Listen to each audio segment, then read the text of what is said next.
সেদিন ছিল আমাদের বাড়িতে কালী পুজো। এটা হলো আমাদের বাৎসরিক কালী পুজো। প্রত্যেক বছর ফাল্গুন চৈত্র মাসে কৃষ্ণপক্ষের শনিবারে আমাদের বাড়িতে কালী পুজো করা হয়।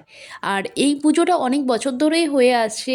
আগে আমাদের পালবাড়ি থেকে ঠাকুর আনা হতো, এখন বাড়িতেই পাল এসে ঠাকুর বানিয়ে দিয়ে যায় এবং এখানেই ঠাকুর বানানো হয়। আর যে আমাদের আগের বাড়ির কালী বছরের পুজোর ঠাকুর কিছু থাকে নিয়ম সেটা রয়েছে, আমরা সেটা হলো নদীতে গিয়ে প্রথমে বিসর্জন এরকম দিয়ে ঘটে আসি, পুজো করা তারপরে হয় এই নতুন দুপুরবেলা ঠাকুরকে এবং ঢোকানো এই হয়। ঘট নিয়ে সবার বাড়িতেই ঘোরা হয়, মোটামুটি 5 থেকে 7 বাড়ি তো যেতেই হবে।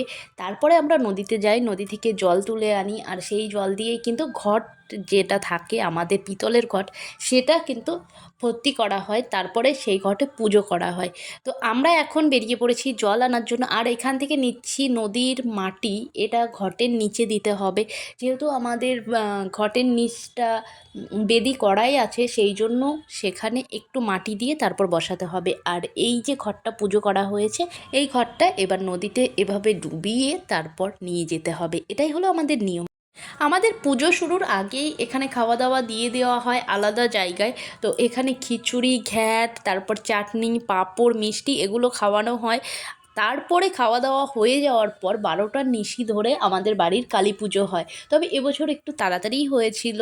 তো সারা রাত প্রায় কভার হয়ে যায় আমাদের এই বাড়ির পুজোতে। সকালবেলা উঠে আমরা সবাইকে প্রসাদ দিই, তখনও মানে পুজোটা শেষ হয় তখনই প্রসাদ নিতে আসে, এরকমও হয়েছে।